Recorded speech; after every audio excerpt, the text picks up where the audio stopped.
I pulled into the driveway and saw the bulldozer's claw frozen mid-swing, like it had just ripped into the chest of something sacred. My grandfather's barn, $2 million of heritage and history, was half collapsed, splinters strewn across the field like bones.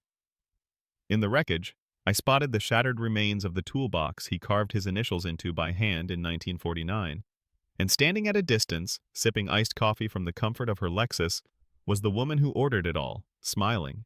But what happened next will shock even those who thought they'd seen everything. But first, let's go back to the beginning. The dust hadn't even settled when I pulled into the gravel path that led to the barn. I killed the engine and sat frozen for a second, watching sunlight shimmer off the windshield of the yellow cat machine parked like a predator at the edge of the field. The barn was still standing, for now, but the fresh tire marks in the grass said enough. Someone had been here, unauthorized and uninvited. I stepped out slowly, boots crunching over shattered splinters of what looked like a workbench Grandpa built in the 60s. The air smelled wrong. Disturbed earth, hot diesel, and something metallic.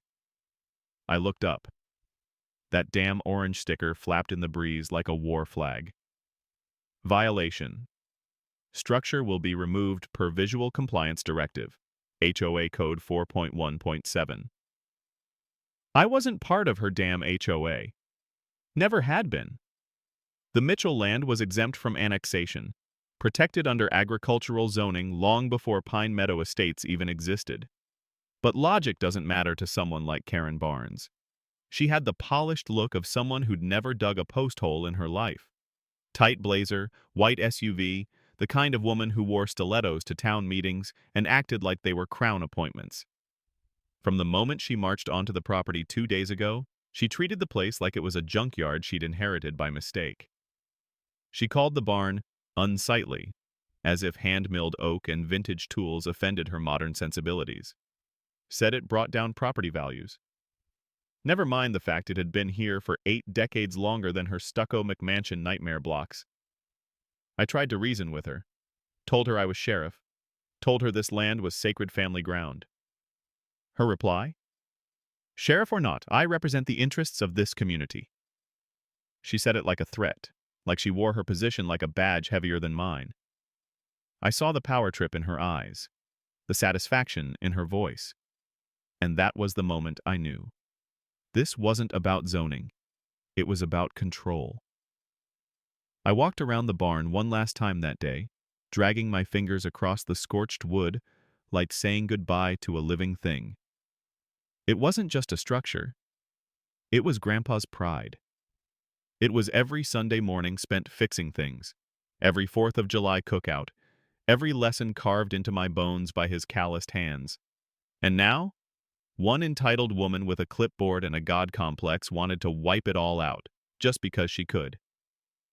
I stood there, fists clenched, the sun bleeding into the horizon, and I swore, right then and there, that if she touched a single nail on that barn, she'd learn exactly what it meant to provoke a Mitchell.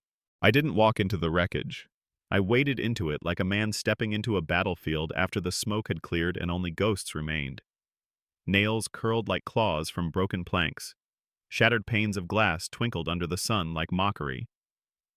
I knelt near what used to be the north wall, my fingers closing around a hinge blackened with oil and memory.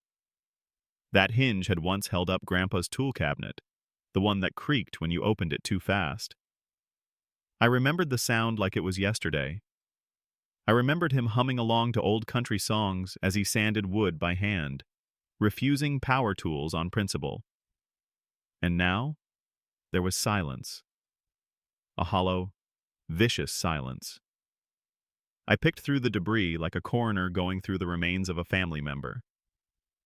Here was the corner of the hand-painted Mitchell Barn S1948 sign. There was the bent frame of an old shovel he made me repair instead of replace, just so I'd learn the value of effort. My gloves split along the palms as I pulled free a chunk of beam carved with initials. HM, for Henry Mitchell. I clutched it to my chest like a gravestone, like a piece of bone pulled from a mass grave.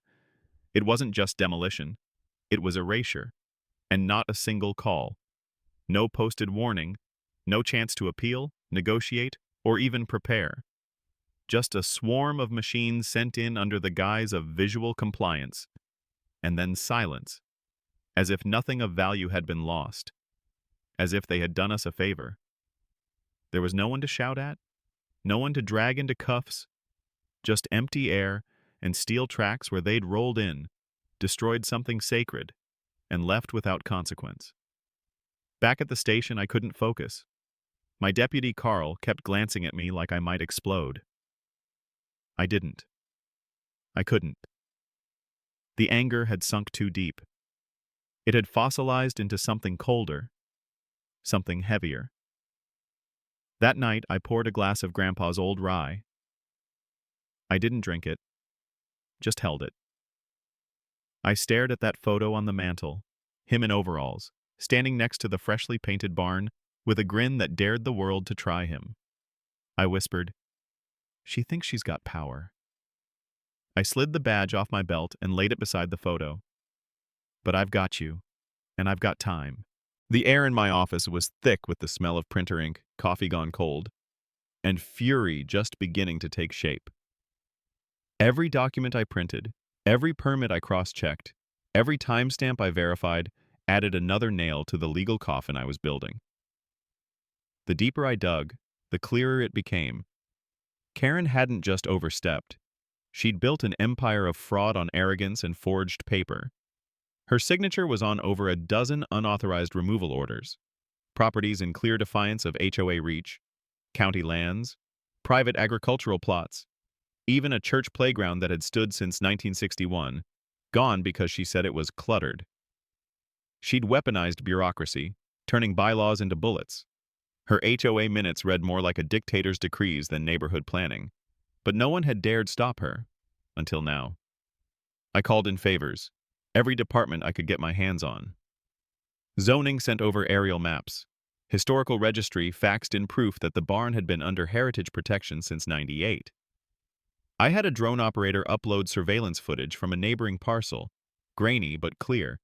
There was Karen standing next to the demolition crew, oversized sunglasses, sipping on a caramel iced latte like she was watching a garden party, not a demolition. She didn't even look away when the first wall fell. So I called her in. Not as a courtesy, not as a warning, but as a suspect.